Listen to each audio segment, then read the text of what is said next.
So for us, we believe that every person has a right to defend his life, and this is what Ukraine is trying to do. But as you know, when Ukraine is trying to defend their life, Russia view it as a terrorist attack.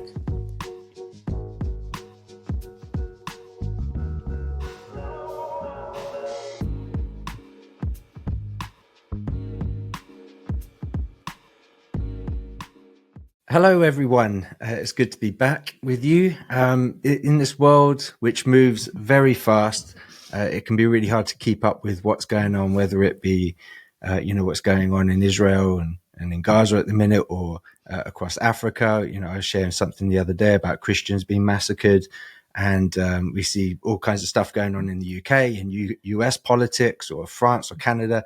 It's just really hard to keep up. And so we like to have certain guests come back repeatedly so that their situations don't become this kind of out of sight, out of mind situation. And one of those people that you'll be familiar with, for those of you that listen regularly, is Volodia.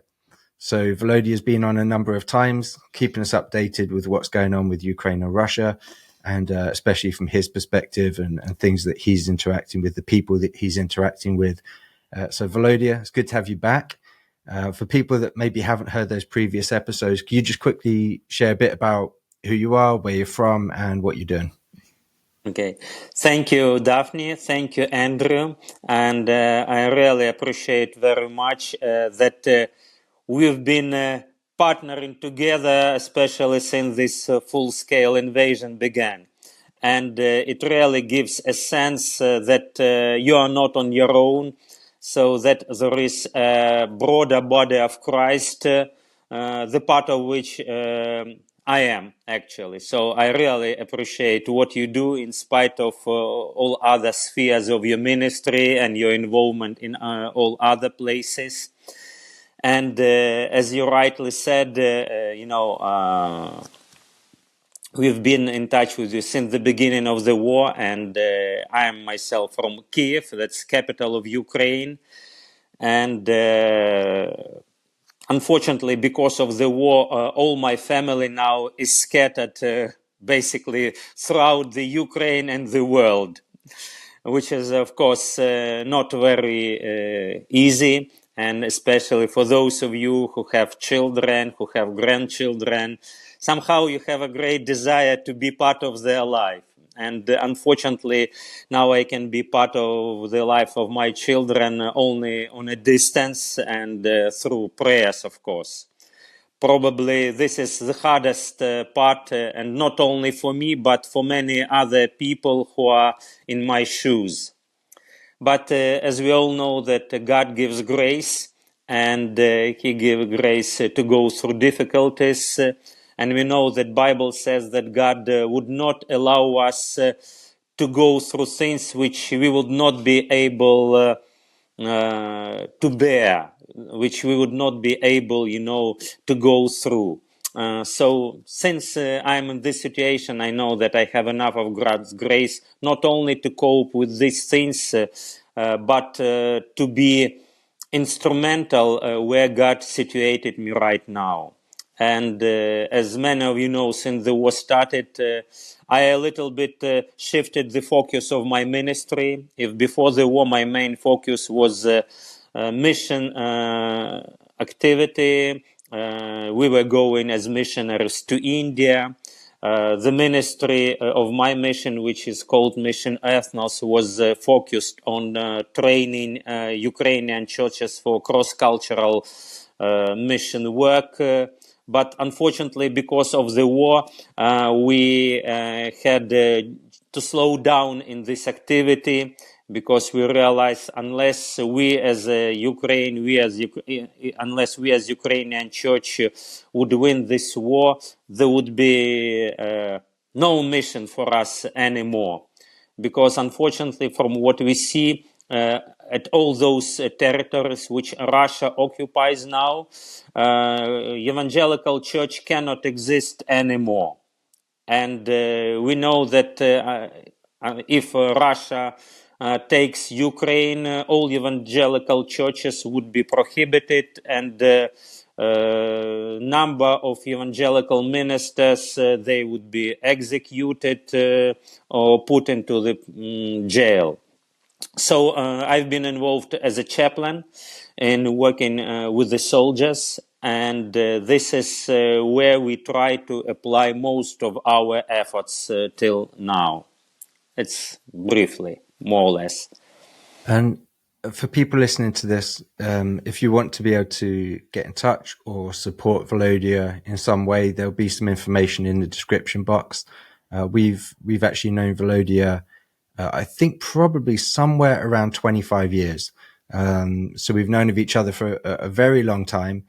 And so when we as an organization support people in different situations, different countries, whatever they may be, we try and work with people we've known for a long time, and there's a deep level of trust there, so that you can know that if your support is going to these locations, you know it's going to the things that it's meant to be going to. So again, that information will be in the description box. I was just thinking when you were speaking, Volodia, I think most people, when they think of the conflict, war, between Russia and Ukraine, I don't like to say it that way, because Ukraine is not at war with Russia. Russia is at war with Ukraine, and Ukraine is responding. So I don't want to say it in a way that sounds like there's an equal partnership in this conflict. But people think, oh, what's the logistics? What's Russia doing? How's Ukraine responding? Don't very often think of the spiritual implications, the implications that you've talked about the church, what would happen to the church, what would happen to believers, that in fact it's a bigger battle than just a battle for land. Yeah, you're exactly right, Daphne, because I see it, first of all, as a spiritual battle. Because, as we all know, Russia claims that they are Christian country, and that they are Orthodox believers, which they believe is the only right and legitimate church. So all other churches they consider not legal.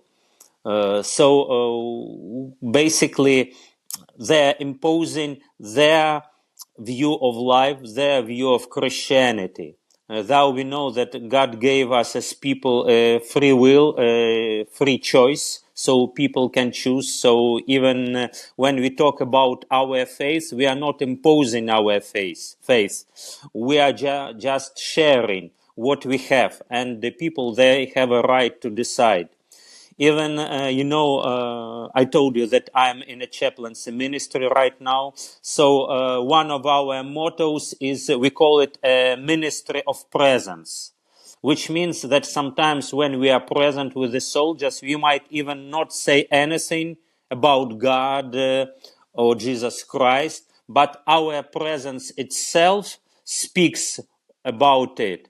So without even our words, people around us, they're aware that there is a God, that there is a higher power where we are all subject to that power.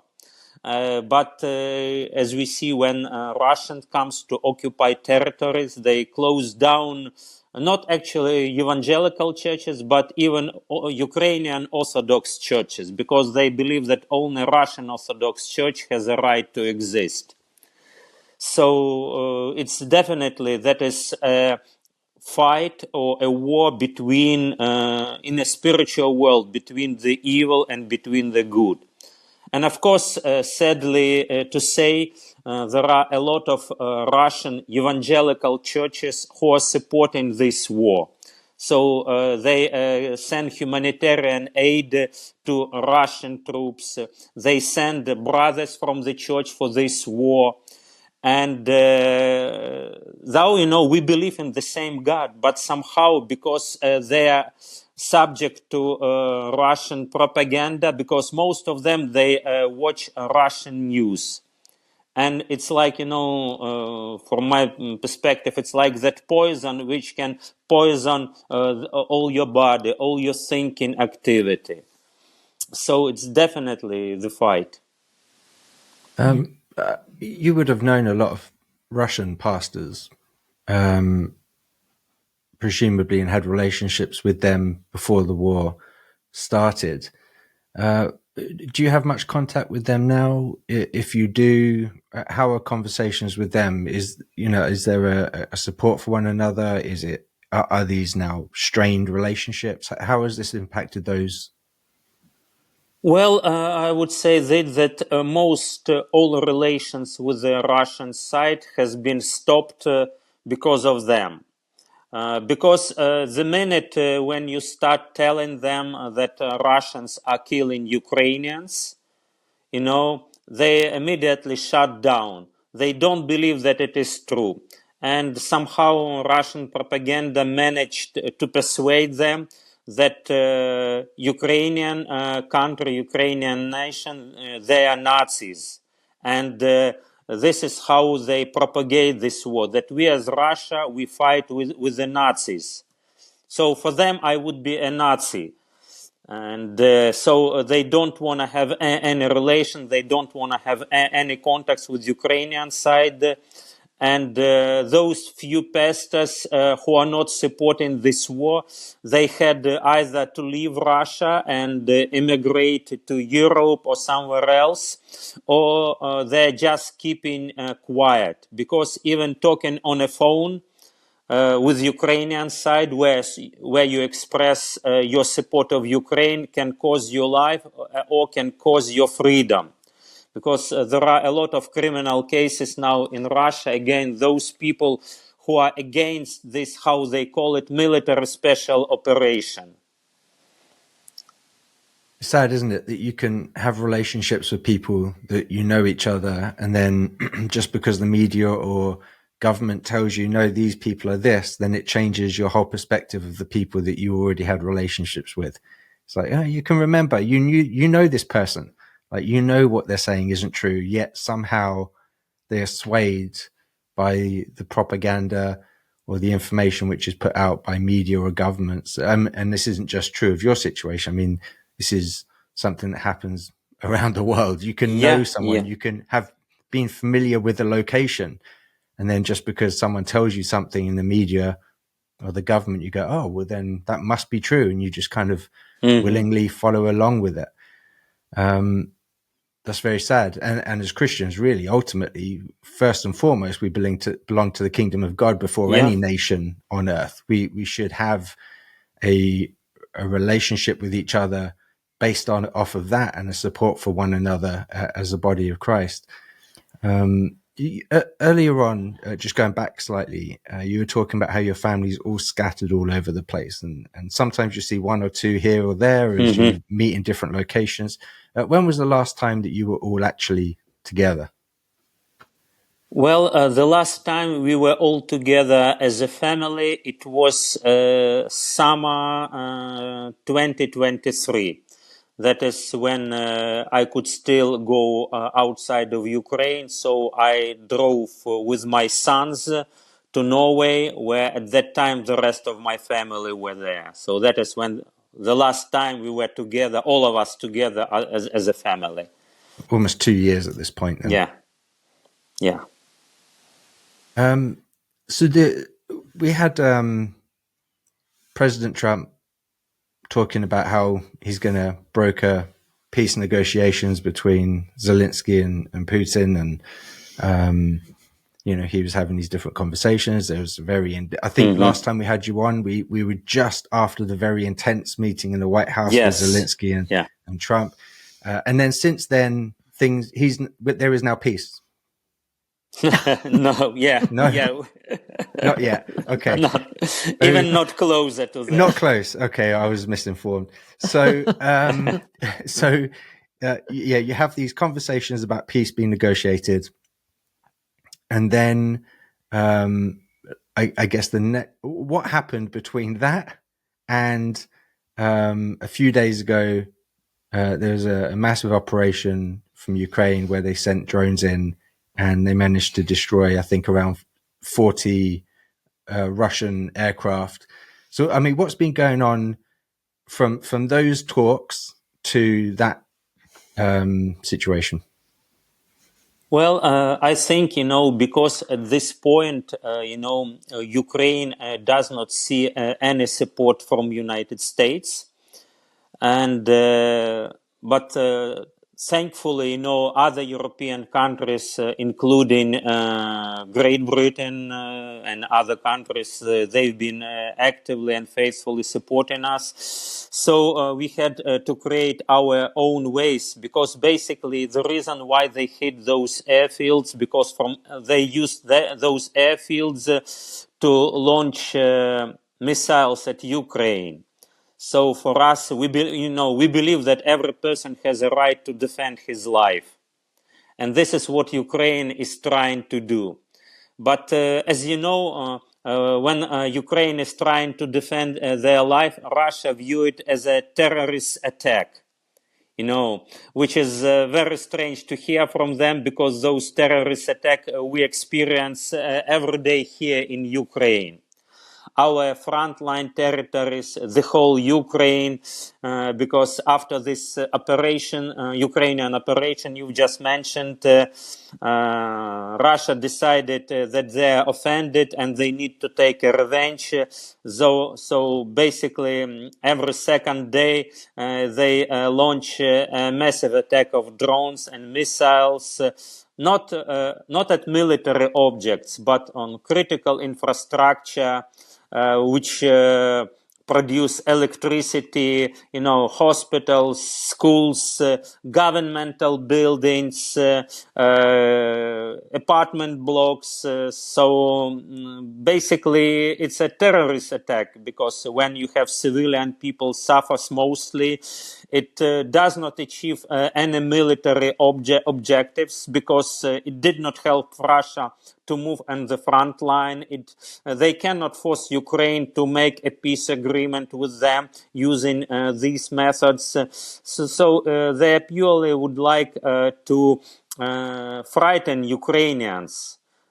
Which is, of course, it's going very hard for Ukrainians. And the last attack, my wife she's still in Kiev, and for her it was quite difficult, because when at night you cannot sleep peacefully, and you can hear those terrible sounds and those explosions, and you don't know whether that air attack is aiming you or somebody else. But still, for example, even if something heavy would drop next to you with a heavy noise, you would be scared if it would be unexpectedly. But so you can just imagine what people experience when every night they hear those explosions.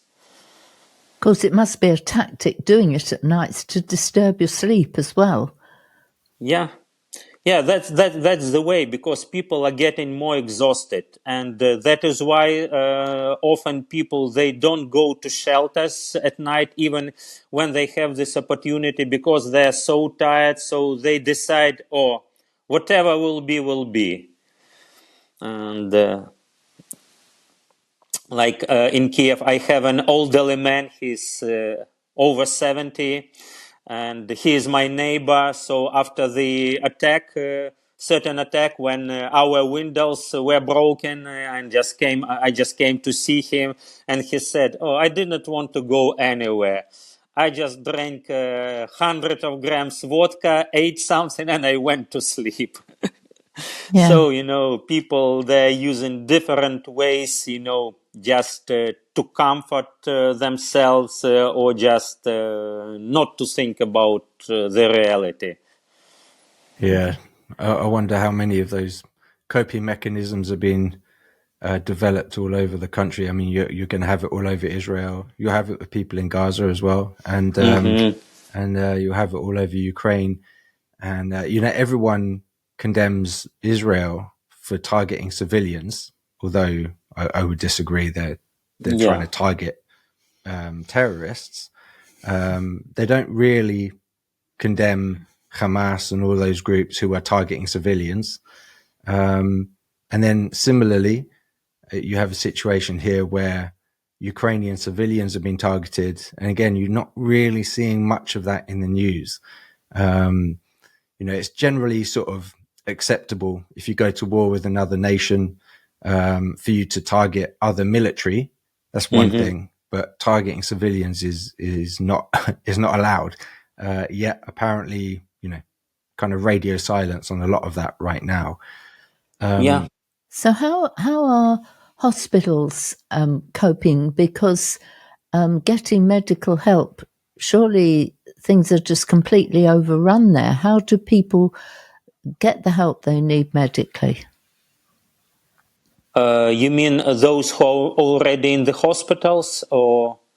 Well, both those who are and people who are injured in these attacks, either by shrapnel or directly. How do they get the help they need? Well, immediately when we have those attacks, all rescue teams arrive on a scene, including the ambulances. And depending on people conditions, they either treat them on spot if this is something minor, or they take them to the hospitals if, of course, this is something more serious. And so our rescuers really work hard, and unfortunately there were already a number of cases when Russia hit a certain area, and as soon as the rescuers come on the scene, they hit the same area again, because they know that there would be a rescue operation, and so they just kill all those who come to help. Such evil, such evil. Yeah, and unfortunately, what you were just saying, Andrew, what you mentioned before, Ukraine is under attack, but still, especially U.S. side, they say that you provoke Russia, that you don't need to respond, because give them what you want. And it seems for us that they don't care what kind of peace would be. So just give them what they want, and then there would be a peace. But they want now even those territories which are not yet occupied by them. And probably know that they included into their constitution some Ukrainian territories which are not yet occupied by them. But so they claim those territories because it is already in their constitution. And they say we cannot let them go because now it's part of our constitution. Can you imagine, for example, Russia saying, I'm not very much familiar with the British geography, but they say, we put into our constitution that London area is now a Russian territory. So give it to us now. So how you would respond? Would you say it, well, okay, if it's part of your constitution, what shall we say? It's legal. No, you would fight for that. And this is what Ukraine is trying to do. The joys of recording online with people, and especially if it's online and that person is in a war zone, is you're never quite sure what's about to happen. And so for the moment, Volodia has gone. we can't get him back. We've been trying. So we're going to call this here, and we will come back to this conversation with Volodia another day, and then I will piece them together, and hopefully it will be relatively seamless. It's good of him to try. I can't imagine with everything that's going on around him stopping to do a podcast, but he's keen to keep us up to date, so we'll do whatever it takes. Yeah, and we'll remember what we were saying before, and we'll get him to continue that thought. But yeah, so we'll be back shortly. Okay, everyone, we've managed to get Volodia back. It's been a couple of days, but just to bring us back to complete a thought that you were making before we got cut off, you were talking about how Russia had added into the constitution territories that they hadn't actually yet taken over. So if you want to go on and complete that thought, and then we'll continue with the conversation. Yes, as I mentioned previously, Russia, they're using some Russian-speaking people who live on the territories, and they're organizing a fake referendum according to which those people vote for joining with Russia, which a kind of give them a legal right to put now those territories into their constitution. So can you imagine all those Russians who live now in London would vote that they would like London to become part of Russia? So Russia, based on those votes, now say, you see, people want to be part of Russia. And for the sound people, it looks crazy. It sounds like a nonsense. But still, unfortunately, this is the way they use to take new territories.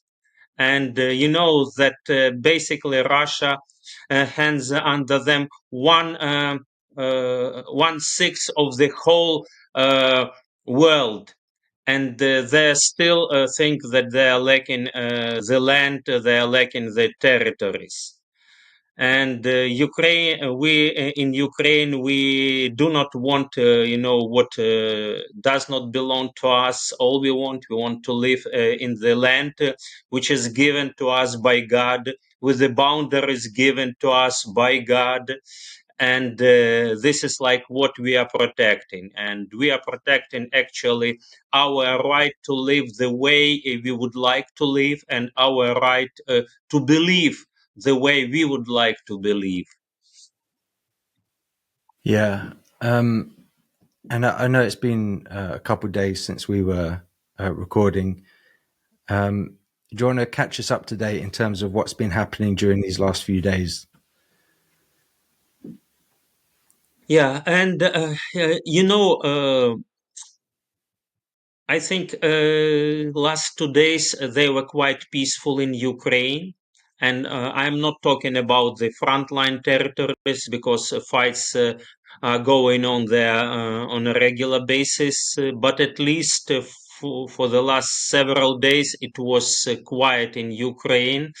I don't know how it is connected or what is the reason for that. Maybe some successful Ukrainian strikes on Russian airfields or whatsoever. But still, I strongly believe that we are all in God's hands. And all what we want, that is, as Christians especially, that is to be instrumental in God's hands wherever we are. Like right now, my wife last week she went through a special program, how to help people who are traumatized by war. And so we are here in Western Ukraine, where I have certain duties to fulfill, and she just came to visit me. But we found already a group of chaplains, and she's going next week to give them this training which she went through right now. So basically, she just arrived, and we found already what to do. So I believe, when you are in serving God for like all your life, it's like originally that all the time you are looking around yourself, trying to see where God wants you to interfere or to minister. Yeah, and I mean, we've been talking a lot about sort of the bigger picture, the conflict, what's going on that side. Maybe you could talk to us a bit about what you're seeing on the ground in terms of when you're interacting with the average person. This has dragged on for so long. How are the people doing that you are interacting with, like outside of the military? Yeah, people. We have soldiers, we have military guys, and we have civilians. Unfortunately, all civilians they're very tired, especially of a constant shelling, constant missile hits. and people, they are actually struggling both financially, economically, in all respects. Soldiers, they come back home extremely traumatized, not only physically, but morally and mentally, and they demand a huge help. And I realize that we as a church, we have a historical moment to play our role. So not only people whom we minister can sense it, but government would sense it as well. So basically, people, they very often they feel neglected. They feel that nobody is there for them to help them. And as I said, this is our time as a church to step in. It's like, yourself, you go to Israel to help with the situation which is going on there, and you understand how it's important when there are people around who can step into somebody's situation and give a help. What about the children? How are schools? Are they still operating? How are children's lives affected? Obviously, there's the bombings and the disruptions. In one sense, children are more vulnerable. In another sense, they're also more adaptable. So there's the two things running together. How do you find it for them? I think that because of this war, the quality of our education become extremely poor. Because in most cases, children, they cannot go to school. Very often they're supposed to study online, but still with the bombing, all kind of education has to be stopped. So it means that they have no chance to study.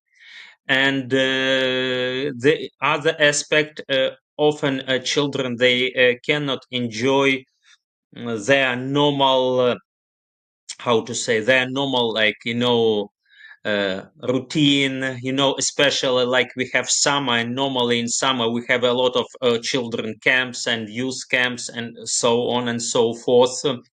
And I interact with many churches and with many organizations who used to do the children camps, and now they have to close down their camps, especially at those territories which are closer to the front line, and they need to think of something, other choices, like moving it more to the western Ukraine or to more secure territories. And like, for example, when last summer we had our youth camp, and our youth camp was right in Kiev's vicinity, and it was in the forest. And one day there was a Russian missile hit, and so just missiles were flying over our camp. And we understand you are not a direct target, but since when air defense work, and if they hit that missile, it can easily fall down on your head.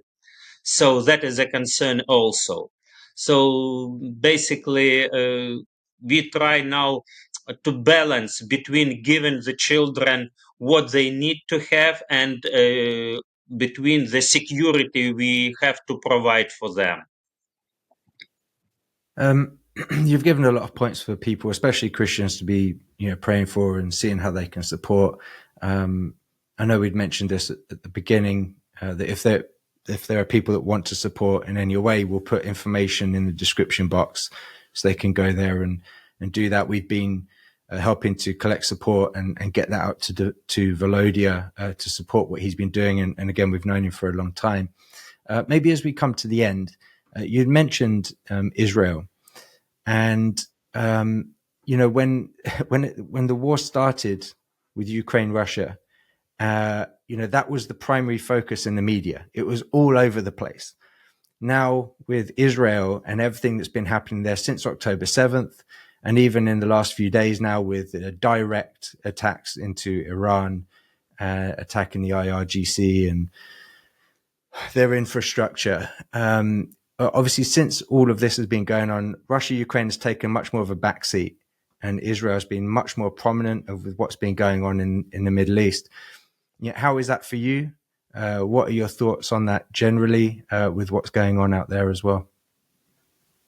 Because of the war in our country, of course, people, they are more focused on our current situation.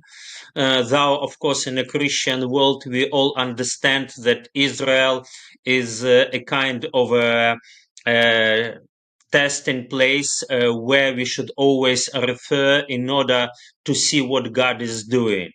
And of course, like what happened from one side,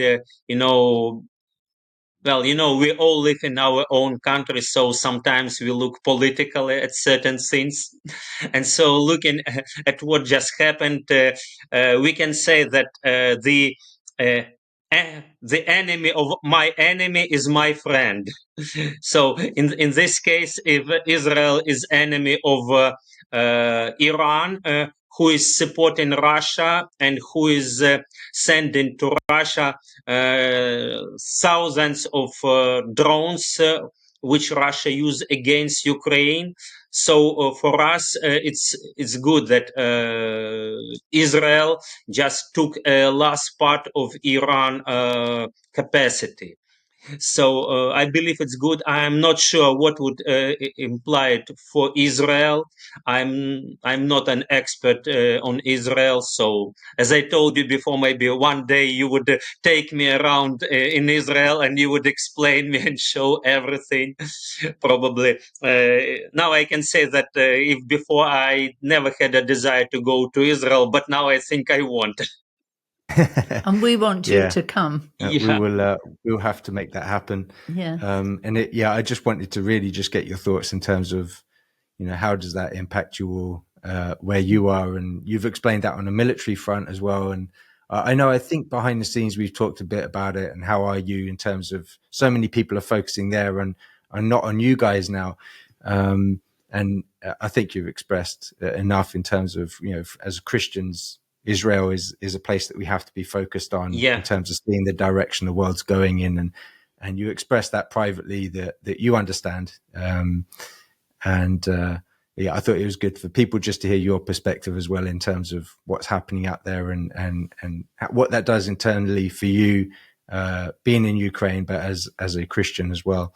But of course, we mustn't forget Ukraine while we're focused on And that's why we keep bringing you on. So we keep waving your face in front of people saying, hey, look, don't forget these guys. Yeah, I appreciate it very much. And, I believe that maybe especially today we need to make special efforts to understand that we are all part of God's will. And, as Bible says, nothing would happen with us unless God allows that. So I know if God is leading me through something, He has a purpose for this. And even sometimes when physically I don't understand why it is so, I still believe that God has a purpose in this. And I believe that at the end, this is all what we need to understand. Because often, we paint a very bright picture how our life should be, that everything should be easy, which of course we would like it. We have everything what we need and what we want, but it is not always like this. And I believe that harder the situations you go through, it's maybe God is preparing you for something bigger, for something greater. And I don't know what would future hold in the store for us, but God is definitely preparing all of us for something more. Volodia, thank you for persevering with us through some of these technical difficulties. We always enjoy having you on, seeing your face and getting to catch up with you. So thank you. We appreciate it. And we will have you back in due course. Thank you, Thank you. Volodia. Thank you, Daphne. Thank you, Andrew. Thank you for all your support. And I would like to thank everyone who is praying and for me and for Ukraine and for everyone who is donating. It means a lot for me personally. Thank you, friends. Yeah, thank you, everyone. Thank you for listening to this episode. Remember, if it inspired you, share it with others so we can see more people engaged in this community.